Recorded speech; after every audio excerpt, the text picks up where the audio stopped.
Stay tune di Wani Angas. Dengarkan Wani Angas. Oke. Oh ya. Karena Wani Angas akan terus menceritakan kisah-kisah horor dari sekitar kita. Mungkin kita bakal balik lagi ke Solo Raya, atau mungkin ada ide, silahkan ide-idenya itu dimasukin di kolom komentar ya, nggak usah malu-malu untuk komentar. Silahkan komentar. Kalau videonya jelek juga di komentar, mas elek suaramu kok telek, boleh, silahkan komentar.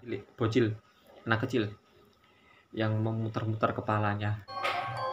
Ya oke, kalau Anda mendengarkan di belakang saya ada kicau burung kayak gini, suara motor lewat, atau suara kipas angin, dan dengan lantunan gamelan tentunya, ya Anda sedang mendengarkan Wani Angas, konten horor dari channel Arsa dan Fuad. Kita masih masih telusur Jateng ya, melanjutkan perjalanan kita telusur Jateng, dimana kita kemarin habis bahas Jepara. Kita langsung geser aja ke sisi timurnya, kita masuk ke Kudus. Ada cerita apa di Kudus ini?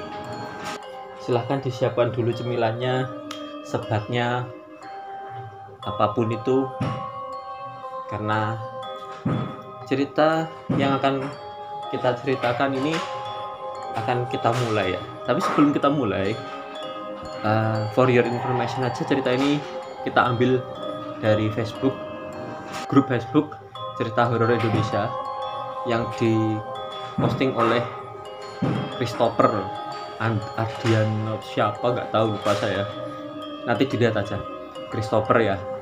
Mas Christopher ini menceritakan kisahnya saat berada di Kudus, yaitu di Gunung Rahtawu di daerah Kudus sana.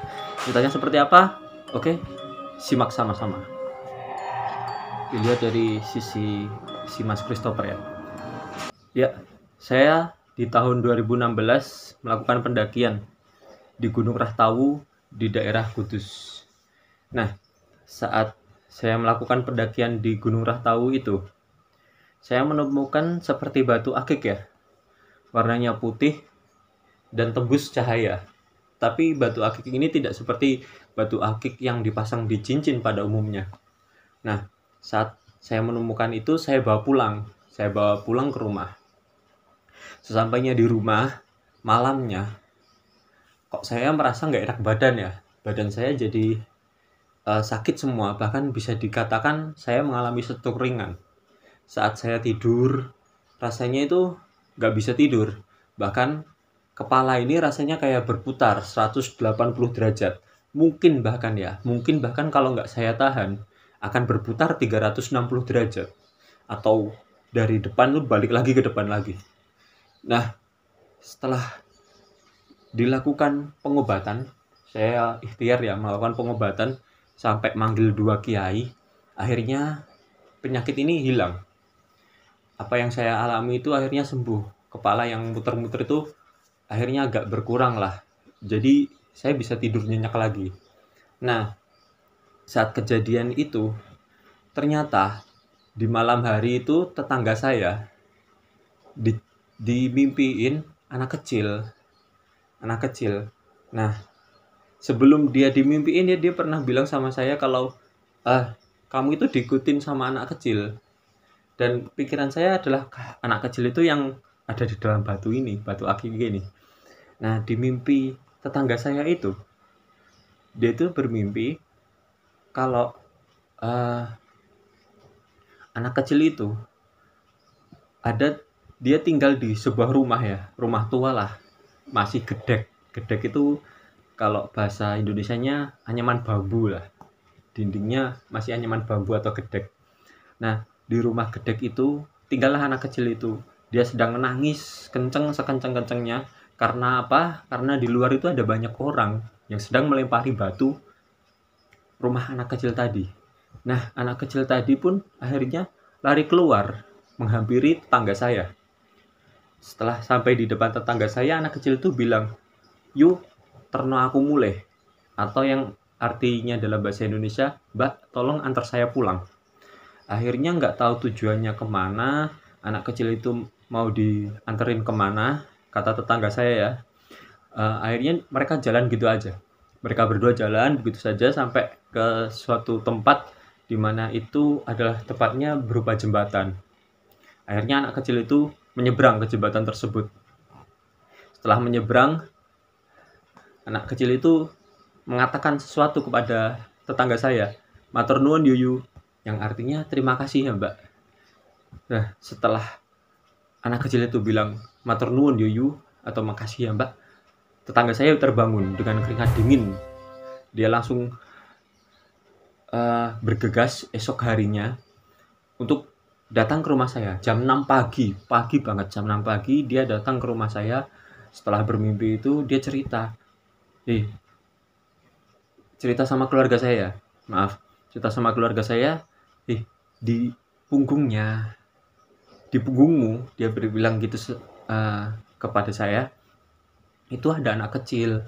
Anak kecil itu memang sengaja muter-muter kepalamu sampai muter gitu 180 derajat, kalau nggak kamu tahan bahkan bisa sampai 360 derajat atau balik lagi ke depan.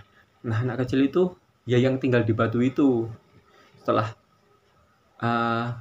tetangga saya bilang seperti itu, saya pun kepikiran, oh iya, apa gara-gara saya ngambil batu akik ya? Terus akhirnya saya memutuskan untuk mencari batu akik yang saya temukan tadi. Kebetulan itu jaraknya 2 hari ya setelah pendakian di Gunung Rahtawu.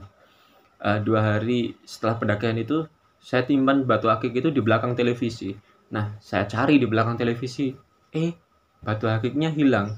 Mungkin apa ya, setelah dipanggilin kiai, terus tetangga saya dimimpiin, akhirnya pamitannya sama tetangga saya, terus minta diantar pulangnya sama tetangga saya, nggak sama saya ya.